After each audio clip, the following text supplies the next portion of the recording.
ప్రభు అయినటువంటి యేసుక్రీస్తు నామానికి స్తోత్రాలు. అందరికీ ప్రైజ్ అలాడ్. ఈ దినం నాడు దేవుడి వాక్యము రోమాపత్రిక 12వ అధ్యాయము 11వ వచనమును చూసుకుందాం. ఇక్కడ ఒక వచనం చూసుకుందాం. ఆసక్తి విషయంలో మాంద్యులు కాక ఆత్మయందు తీవ్రత గలవారై ప్రభువును సేవించుడి. హల్లెలూయా. ఎలానట? ఆసక్తి విషయంలో ఎలానట? మాంద్యులు కాకూడదు అంటే సోమరులు కాకూడదు, మతి లేని వారిగా ఉండకూడదు. ఎలా ఉండాలి? ఆత్మలో తీవ్రత కలిగి కదా. తీవ్రత అంటే ఎక్కువగా మంట, ఎక్కువగా ఉడకబెట్టడం అనే విషయం అన్నట్లు. అలా తీవ్రత కలిగి ప్రభువును సేవించాలి. చల్లారిన హృదయంతో కాదు, అలసట చెందిన హృదయంతో కాదు, క్రీస్తులో చాలు అని నులివెచ్చని జీవితంతో కాదు, కానీ ఎలానట? ఆసక్తి విషయంలో ఎలా మాంద్యులు కాకుండా ఆత్మ విషయంలో తీవ్రత కలిగి పరిశుద్ధాత్మ దేవుని ఒక మంటతో, ఒక బలముతో, ఒక శక్తితో, ఒక ఇంద్రియ నిద్ర జ్ఞానం కలిగిన ఒక మంచి స్థిరమైన మనసు చేత, ఒక పట్టు చేత, పరిశుద్ధాత్మ వరము చేత, పరిశుద్ధాత్మ శక్తి చేత ప్రభువును ఆసక్తి కలిగి, ఎక్కువగా ప్రేమ కలిగి, పట్టుదల కలిగి సేవించాలని, ప్రేమించాలని ఇక్కడ దేవుడి వాక్యము బోధిస్తుంది. అదే రీతిగా మనం ఇక్కడ చూసుకున్నట్లయితే కొన్ని విషయాలు కూడా మనం మాట్లాడుకుందాం. ఈ వచనం యొక్క ప్రధాన ఆలోచన ఏ విధంగా ఉంటుందనంటే, ఇక ఇలా చూసుకుందాం. మనం ప్రభువును సేవించడం మొదటి 2 నిబంధనలు ఎలాంటి నిబంధనలు చేస్తున్నాయి. ప్రభువును మీరు సేవించాలి అని ఎలానట? మనం ప్రభువును ఎలా సేవించాలో చూపాయి కదా. ఎలా చూపుతున్నాయి మరి? మనం ఈ 2 నిబంధనలు మనం చూసుకుంటున్నాం. మొట్టమొదటి నిబంధన ఏంటిది అని అంటే, ఎలానట? మాంద్యులు కాకుండా అని అది మాట వేస్తుంది. ఆసక్తి కలిగి ఆత్మలో తీవ్రత అని మనం ఇక్కడ చూసుకున్నాం కదా. ఆసక్తి విషయంలో మనం మాంద్యులము కాకూడదు అని దేవుడి వాక్యం కదా. విశ్వాసి యొక్క ఉత్సాహం ఎలా ఉండాలి? ఒక క్రైస్తవ విశ్వాసి యొక్క ఉత్సాహం ఆసక్తి విషయంలో ఎలా ఉండాలంటే, నిజమైన సేవ ఎప్పుడు చల్లారని కదా, చల్లారని హృదయముతో, చల్లని హృదయంతో నుండి రాకూడదు. ఎలా రాకూడదు అని అంటే, విశ్వాసి యొక్క ఒక ఆత్మీయ జీవితము, విశ్వాసి యొక్క ఉత్సాహ జీవితము క్రీస్తునందు ఎలా ఉండాలి అని అంటే క్షీణించిపోకూడదు. విశ్వాసి యొక్క ఉత్సాహం క్షీణించకూడదు. ఎలా క్షీణించిపోకూడదు అంటే, ఆసక్తి విషయంలో మాంద్యులు కాక విశ్వాసి యొక్క ఉత్సాహము క్షీణించిపోకుండా ఉండుట కొరకు. ఎలా క్షీణించిపోకూడదు అంటే, పాత విషయంలో పాత వస్త్రాలు చూస్తే క్షీణించిపోతాయి, తొలగిపోతాయి. కానీ ఆత్మీయ జీవితానికి ఆ విధంగా కాదు. ఎప్పుడు అనునిత్యం మనం నూతన పరచబడుతున్నాం, నూతనంగా ఉంటున్నాం కాబట్టి అదేవిధంగా ఏమంటుండు? ఆసక్తి అనే పదానికి శ్రద్ధ అని అర్థంగా మనం ఇక్కడ చూసుకుంటున్నాం. ఏందట? ఆసక్తి అనే పదానికి మనం ఏం చూసుకుంటున్నాం ఇక్కడ? శ్రద్ధ అంటే శ్రద్ధ కలిగి దేవుణ్ణి ప్రేమించాలి. యెహోవా యందు భయభక్తులు కలిగి ఉండాలి. యెహోవా యందు శ్రద్ధ నిలపాలి కదా. అశ్రద్ధ చేయకూడదు. దేవుడి కార్యములను ఎప్పుడు శ్రద్ధ కలిగి చేయాలి. దేవుడి కార్యములను అశ్రద్ధ చేసినట్లయితే శాపానికి గురవుతుందని దేవుడి వాక్యం బోధిస్తుంది.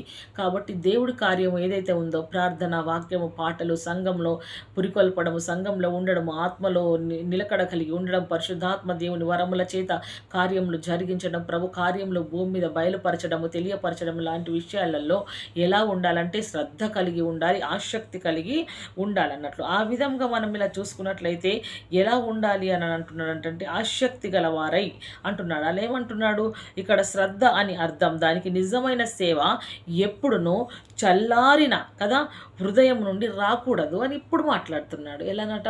నిజమైన సేవ చేస్తాం చూడండి మనము, అప్పుడు ఎలా ఉండాలంటే చల్లారిన హృదయంలో నుండి రావద్దు. అంటే చల్లారిన దాని అంటే చల్లారిపోయినప్పుడు పొయ్యిలో మంట పెట్టాం కదా, కట్టెలు ఒకటి చల్లారిపోతే అక్కడేమన్నా మంట ఉంటుందా? అక్కడ తీవ్రత ఉంటుందా? మంట తీవ్రత ఉండలేదు. పొయ్యి మీద పెట్టిన అన్నం ఉడుకుతుందా? ఉడకలేదు. ఏం లేదంటే తీవ్రత లేదు అక్కడ. కాబట్టి ఇలా ఎలా ఉండంటే హృదయంలో నుండి చల్లదనం నుంచి రాకూడదు. హృదయంలో ఆత్మీయ మంట కలిగి ఉండాలి, ఆత్మీయ బలము కలిగి ఉండాలి. అప్పుడు మంటలో నుండి తీవ్రత రావాలి. తీవ్రత కలిగి ప్రభును సేవించాలి. తీవ్రత కలిగి ప్రభు గురించి పాడాలి. తీవ్రత కలిగి ప్రార్థించాలి. తీవ్రత కలిగి ప్రకటించాలి. తీవ్రత కలిగి చదవాలి. తీవ్రత కలిగి ఆత్మలో దేవుడి కార్యములు చూయించాలి అన్నమాట. అలా ఉంటుంది అన్నట్లు. ఎలా ఉంటుంది అంటే ఇక్కడ దేవుడి వాక్యం సెలవిస్తుంది. అలా రాకూడదు. కానీ దేవుని ప్రేమించే ఎలానట? దేవుని ప్రేమించే ప్రతి వారికి ఎలా? ఉద్వేగ భరితమైన హృదయము నుండి భరితమైన హృదయం నుండి సేవించాలి. ఉద్రేగం, ఇప్పుడు వెళ్ళాలి చర్చికి, ఇప్పుడు వాడాలి, ఇప్పుడు స్తుతించాలి, నేను దేవుడి కోసం ఏదైనా చెయ్యాలి అని ఆసక్తి కలిగి, పట్టుదల కలిగి, ఉద్వేగం మనకు కలుగుతుంది చూడు. ఆ హృదయమును కలిగి మనం ఉండాలి. అంటే అట్టి హృదయమును మనం ఈ రోజు నుంచి ఏం చేసుకోవాలంటే ధరింపజేసుకోవాలి. ఆ హృదయమును కనుక మనం ధరింపజేసుకున్నట్లయితే క్రీస్తు నిత్యం మనలో హృదయంలో జన్మిస్తాడు. క్రీస్తు మనలో నివసిస్తాడు. మనం ఆత్మలో తీవ్రత గలవారం, దేవుడి అందు ఆసక్తి గలవారం, శ్రద్ధ గలవారం అని ప్రభును సేవిస్తున్నాం అన్నమాట. ఆ రీతిగా ఉన్నప్పుడే మనము క్రీస్తు వారం అని గుర్తెలుగుతారు ప్రజలు. మొట్టమొదటిగా క్రీస్తు తన సైన్యంలో చేర్చుకుంటాడు. అదేవిధంగా ఇక్కడ చూసినట్లయితే ఆ విషయాన్ని మనం చూసుకుందాం. ఆసక్తి విషయంలో మరి ఆత్మ విషయంలో చూసుకుందాం. ఇక్కడ ఆత్మ యందు తీవ్రత గలవారై, తీవ్రత అంటే ఏమని అర్థం అని చెప్పుకుంటున్నాం మనం ఇక్కడ. ఉడకబెట్టడం. క్రైస్తవ సేవలో ఉత్సాహం మరియు శ్రద్ధ ఉండాలి. హల్లెలూయా. ఇలానట తీవ్రత అంటే ఉడకబెట్టడము అని అర్థము. అక్కడ మనం ఏం చూసుకున్నాం, మొట్టమొదట్లో ఇక్కడ చూసుకున్నట్లయితే దేవుడు వాక్యం చూసుకున్నాం. ఆసక్తి అనే పదానికి శ్రద్ధ అని చూసుకున్నాం. ఇక్కడ ఉడకబెట్టడం చూసుకుంటున్నాం కదా. క్రైస్తవ సేవలో ఉత్సాహం మరియు శ్రద్ధ ఉండాలి. ఎలా ఉండాలంటే ఉత్సాహం, ఎప్పుడు చూసినా దేవుడి కార్యములు జరిగించాలని ఒక ఉత్సాహం, ఒక ఆర్భాటం, దేవుని గురించి స్తుతించాలని ఉత్సాహం, ఆర్భాటం మన జీవితాలలో ఉండాలి. ఉండడమే కాదు, ఇక్కడ అంటున్నాడు శ్రద్ధ కూడా కలిగి ఉండాలి అంటున్నాడు. మనము మరి ఎలా ఉంటున్నాం? దేవుడి కార్యములందు ఆత్మయందు తీవ్రత గలవారమై దేవుని విషయంలో మనం ఎలా ఉంటున్నాం? ఉత్సాహం కలిగి ఉంటున్నామా, లేకపోతే నిరుత్సాహపడుతున్నామా? చేస్తే పాయాన్ని వెనకదీస్తున్నామా? ఆ దేవుడి ప్రార్థనే కదా, కొద్దిసేపు వెనక చేద్దాం ప్రార్థనే కదా అని మనం వెనుకంజ వేస్తున్నామా? నీరు గారిపోయిన స్థితిలో ఉన్నామా? జారిపోయిన స్థితిలో ఉన్నామా? వెనుకంజ వేస్తున్నామా? పడిపోతున్నామా? కూలిపోతున్నామా? విశ్వాసంలో దిగజారిపోతున్నామా? అలా అయితే ప్రభువును సేవించలేమమ్మా. ఎలా ఉంటే సేవించగలుగుతామంటే ఆత్మలో తీవ్రత కలిగి ఉండాలి, ఉత్సాహం నింపుకోనాలి, శ్రద్ధ నింపుకోనాలి. అప్పుడు ప్రభువును మనం ఇక్కడ సేవించని ఉంటున్నాం. అలా అంటున్నాడు. అలా అంటే ఏమంటున్నాడు ఇక్కడ అంటాడు, ఏమని అంటున్నాడు? మన ఆధ్యాత్మికమట ఎలానట ఆధ్యాత్మిక ఉత్సాహాన్ని ఉన్నత స్థాయిలో ఉంచడం. హల్లెలూయా. ఎలానట మన ఆధ్యాత్మిక జీవితం ఏదైతే ఉందో అది ఎక్కడ ఉంచుతున్నాం మనం అంటే ఉన్నత స్థాయిలో ఉంచుతున్నాం. ఎప్పుడు? ఆత్మలో తీవ్రత పొందుకున్నప్పుడు, ఆత్మలో ఉత్సాహం పొందుకున్నప్పుడు, క్రీస్తునందు ఆసక్తి కలిగి ఉన్నప్పుడు, క్రీస్తునందు శ్రద్ధ కలిగి ఉన్నప్పుడు మనం ఆత్మలో ఇక్కడ ఏం చేస్తున్నాం అని అంటే ఆధ్యాత్మిక జీవితంలో ఉత్సాహాన్ని పొందుకునే స్థాయిలో ఉంటున్నాం. ఒక వ్యక్తి ఉద్యోగం చేసినప్పుడు కింది పెట్టు నుంచి చిన్న ఉద్యోగం నుంచి ఇంకో మెట్టు ఇంకా పెద్ద ప్రమోషన్కి వచ్చిండనుకో ఆ బిడ్డ ఎక్కడికి ఉన్నత స్థాయికి ఎదిగినట్లు మనము కూడా అదే రీతిగా బాల్యం నుండి దేవుని సేవిస్తూ ఆరాధిస్తూ ఉంటున్నాం కదా.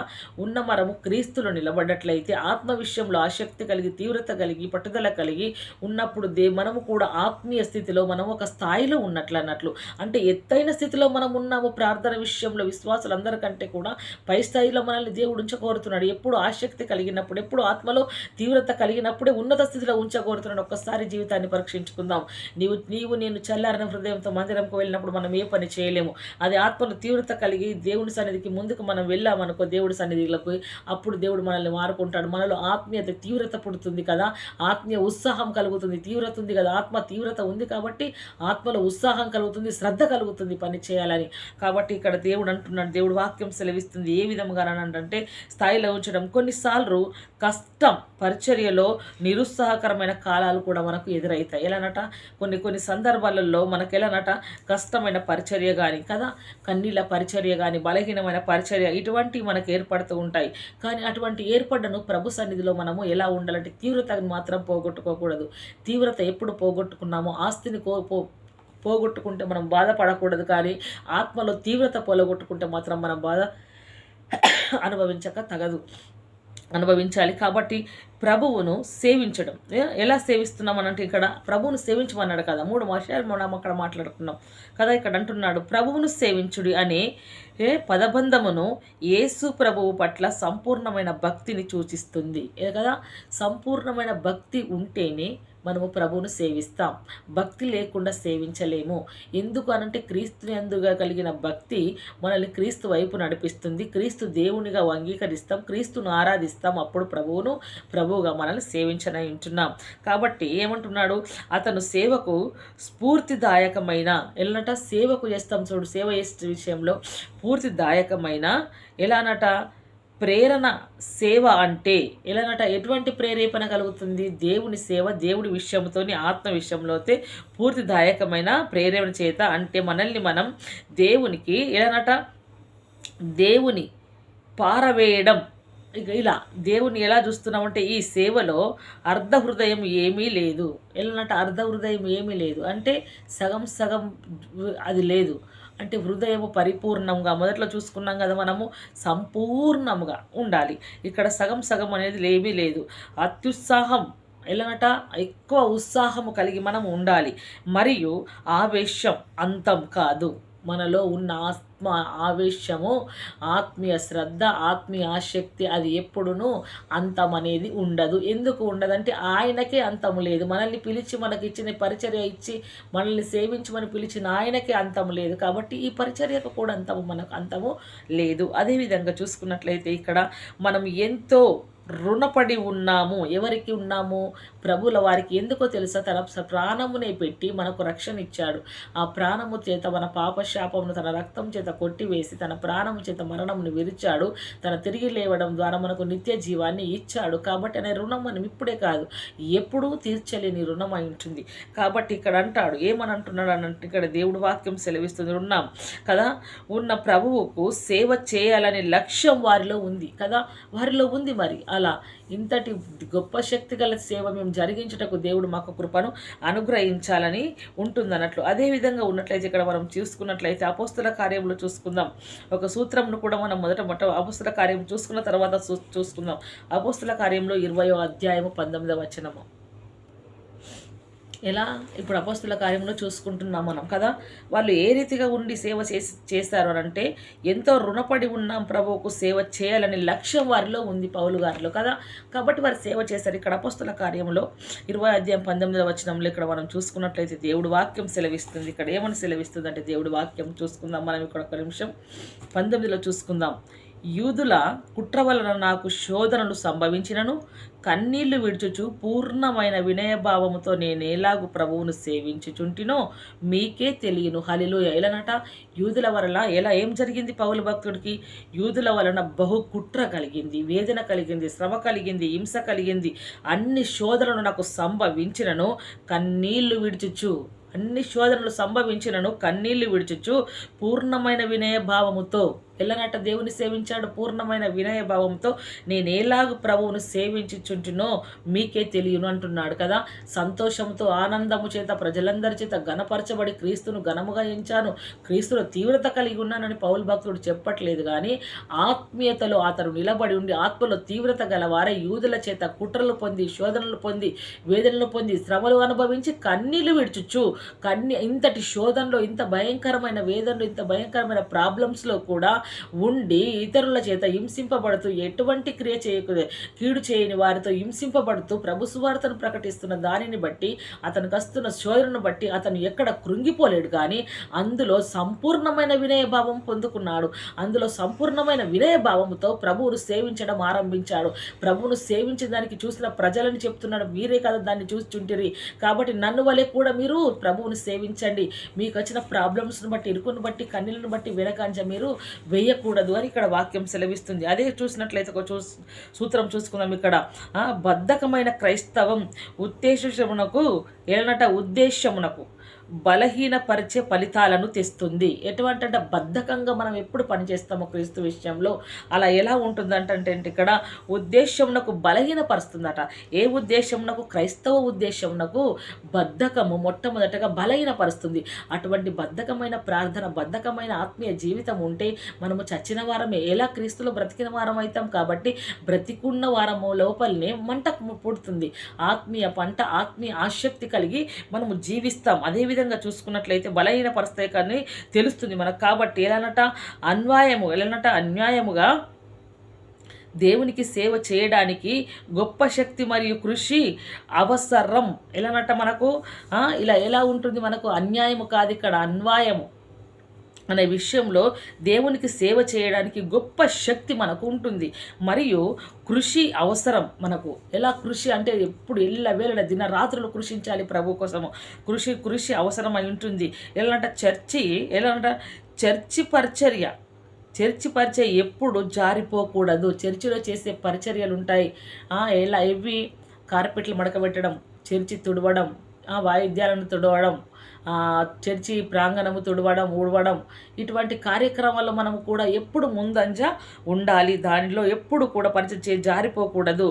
క్రైస్తవుడు ప్రభువు చేసే సేవ ఎలానట, ప్రభువు చేసే సేవలో ధ్వజమెత్తకూడదు. ఎలానట, ధ్వజమెత్తకూడదు అంటే ఎప్పుడు క్రైస్తవుడు ప్రబలుతూనే ఉండాలి.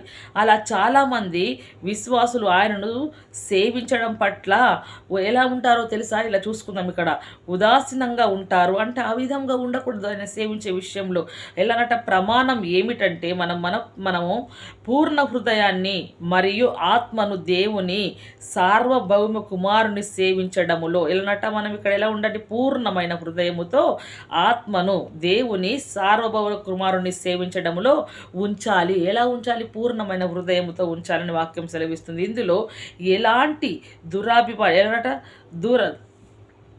దురలవాటు లేదు. కాబట్టి క్రైస్తవ సేవ ఉత్తేజకరమైనది.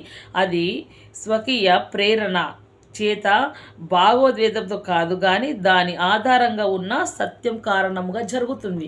అంటే దేవుడి వాక్యమే సత్యము కాబట్టి ఆ కారణము చేతనే సువార్త జరగాలి. ఎలానట, ఉత్తేజకరమైన ఆనందకరమైన ఆశీర్వాదములతో సేవ జరగాలని కోరుకుంటున్నారు. ఎవరు? పౌలు భక్తుడు ఇక్కడ అంటున్నాడు. కాబట్టి వాళ్ళు ఆ విధముగా దేవుని సేవించారు. ఏ విధంగా సేవించారు అని అంటే వారు ఎప్పుడు కూడా ఆసక్తి విడవలేదు. ఆసక్తి విషయంలో మాంద్యులు కాక ఆత్మలో తీవ్రత గలవారి ప్రభును సేవించారు. మనము కూడా అలా సేవిస్తే, క్రీస్తులో మనం నిలబడి ఉంటే ప్రభు మనల్ని కూడా దర్శిస్తాడు.